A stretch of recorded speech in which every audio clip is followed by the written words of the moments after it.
Assalamualaikum warahmatullahi wabarakatuh. Jadi pada kesempatan ini saya akan mempresentasikan untuk pemenuhan tugas UAS pada mata kuliah Data Science berupa PowerPoint presentation. Nah, baik dengan judul implementasi metode Classification Decision Tree. Perkenalkan, nama saya Musakir dengan NIM 2104010101002. Baik, pertama kita mengenali dulu apa itu classification decision tree. Jadi jenis algoritma klasifikasi yang strukturnya mirip seperti sebuah pohon yang memiliki layar, ranting, dan akar. Simpul akar atau disebut internal node mewakili fitur pada dataset. Simpul ranting atau branch node mewakili aturan keputusan atau yang disebut decision rule. Dan tiap-tiap simpul daun leaf node mewakili hasil keluaran. Classification decision tree merepresentasi dari sebuah pohon keputusan yang menggambarkan serangkaian keputusan dan konsekuensi. Struktur pohon ini menggambarkan bagaimana keputusan diperoleh berdasarkan fitur-fitur dari data yang diberikan. Decision tree memiliki akar atau disebut root yang mewakili keseluruhan dataset dan daun atau leaf yang mewakili hasil klasifikasi atau kelas target. Jadi di sini adalah beberapa elemen dari of a decision tree. Yang pertama adanya condition alternatif yang berupa branch dan decision node, dan di bawahnya terdapat leaf node.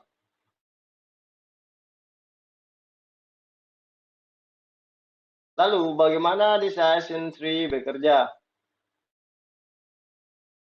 Yang pertama adalah proses pembuatan decision tree dimulai dengan membagi dataset dalam kelompok-kelompok yang lebih penting. Maksud saya yang lebih kecil berdasarkan atribut-atribut yang relevan.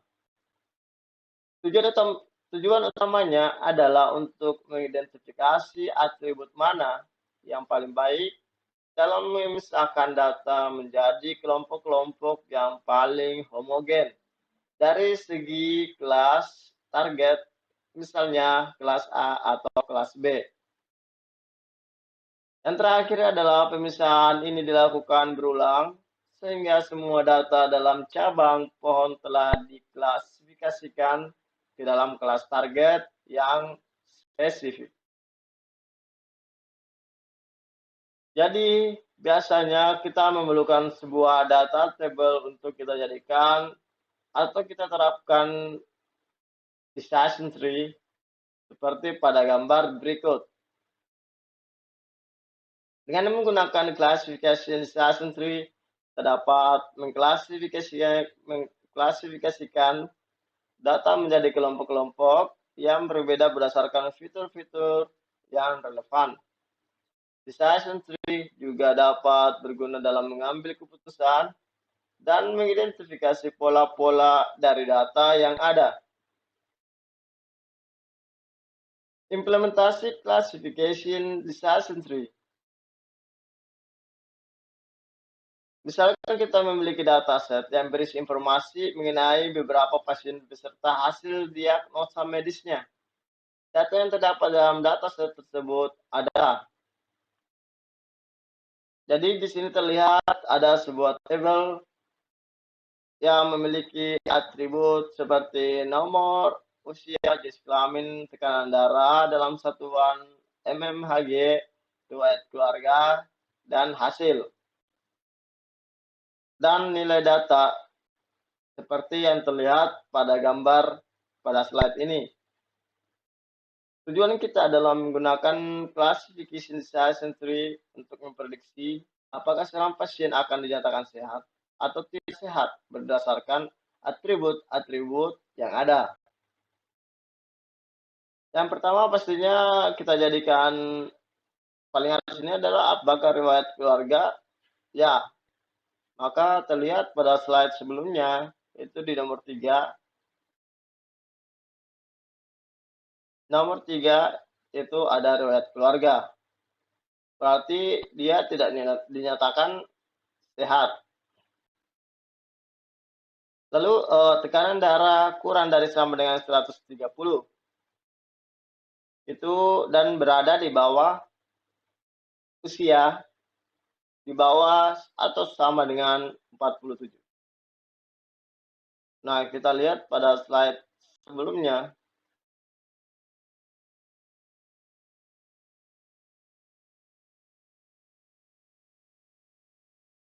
Apakah dia di bawah? Dan benar, dia berada di bawah. Dan usia di atas 47 tahun, ada satu pasien yang sehat, ini nomor 1. Dan dia sehat. Lalu sehat, ya tidak sehat. Maaf, ini tidak sehat.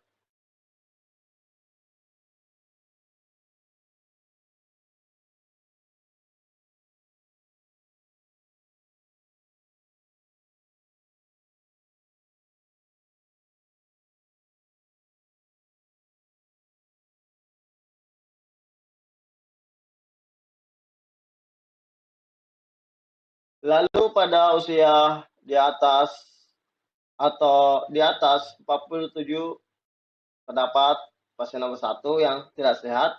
Lalu yang sehat ada di pasien nomor 2, pasien nomor 5, dan pasien nomor 7. Seperti terlihat pada tabel kebenaran. Dan usianya berada di atas 47, usianya berada di bawah atau sama dengan 47 tahun. Penjelasan lebih lanjut, jika pasien memiliki riwayat keluarga yang menyatakan ya, kemungkinan besar pasien tersebut tidak sehat. Dan itu adalah pasien 3. Pernyataan untuk pasien 1, 2, 5, dan 7, jika pasien memiliki tekanan darah kurang dari atau sama dengan 130 mmHg dan usianya kurang dari atau sama dengan 47 tahun, kemungkinan besar pasien tersebut sehat. Pasien 1, 2, 5, dan 7. Lalu jika pasien memiliki tekanan darah lebih dari 130 mmHg dan usianya lebih dari 47 tahun, maka kita harus mempertimbangkan lebih lanjut. Dan temuan dari decision tree dari study case di bidang medis adalah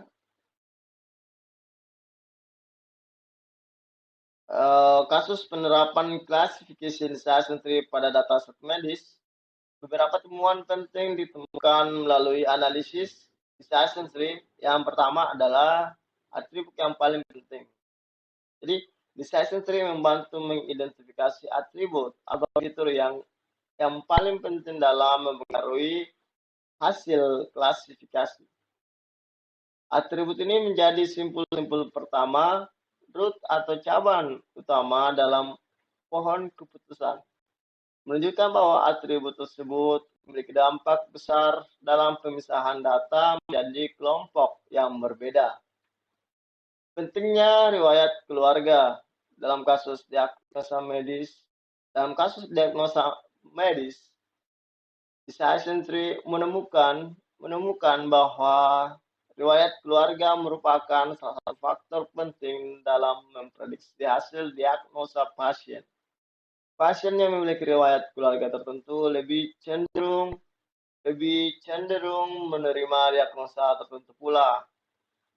Kemungkinan overfitting dalam analisa di Science Tree perlu diwaspadai kemungkinan overfitting, terutama jika pohon keputusan terlalu kompleks dan memiliki cabang-cabang yang banyak.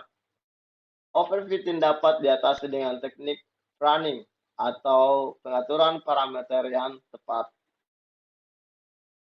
Yang keempat adalah interaksi atribut. Decision tree juga dapat mengungkapkan adanya interaksi antar atribut dalam pengambilan keputusan. Misalnya, dapat terlihat bahwa tekanan darah yang tinggi pada pasien berusia muda memiliki implikasi yang berbeda dengan tekanan darah yang tinggi pada pasien berusia tua. Pembagian data yang optimal melalui decision tree, data dapat juga dibagi secara hierarkis berdasarkan kombinasi fitur-fitur yang saling mempengaruhi sehingga memastikan setiap cabang memiliki kelompok data yang homogen dari segi kelas target. Yang terakhir tentunya adalah prediksi hasil diagnosa. Decision tree memberikan model yang dapat digunakan untuk memprediksi hasil diagnosa pada pasien baru berdasarkan atribut yang dimiliki oleh pasien tersebut. Lalu apa kelebihan decision tree? Keuntungan penggunaan decision tree. Decision tree memiliki beberapa kelebihan yang membuatnya menjadi salah satu metode yang populer dan sering digunakan dalam berbagai aplikasi. Yang pertama, mudah dipahami dan diinterpretasi. Struktur pohon keputusan yang dihasilkan oleh decision tree mudah dipahami dan diinterpretasi oleh manusia. Yang kedua, tidak memerlukan normalisasi. Artinya, decision tree tidak memerlukan normalisasi atau scaling dalam scaling data sebelumnya. Menangani data kategorikal. Decision tree dapat dengan mudah menangani data kategorikal, data yang bersifat kualitatif, bukan kuantitatif. Feature selection. Decision tree secara otomatis dapat mengidentifikasi atribut-atribut atau fitur yang paling penting untuk pemisahan dan klasifikasi data. Yang terakhir adalah feature interaction. Decision tree dapat dengan mudah menangani interaksi antar atribut dalam data. Jadi sekian untuk presentasi dengan judul Classification Decision Tree untuk mata kuliah Data Science untuk pemenuhan tugas UAS. Jadi sampai di sini untuk presentasi ini, kurang lebihnya mohon dimaafkan. Selamat sore dan assalamualaikum warahmatullahi wabarakatuh.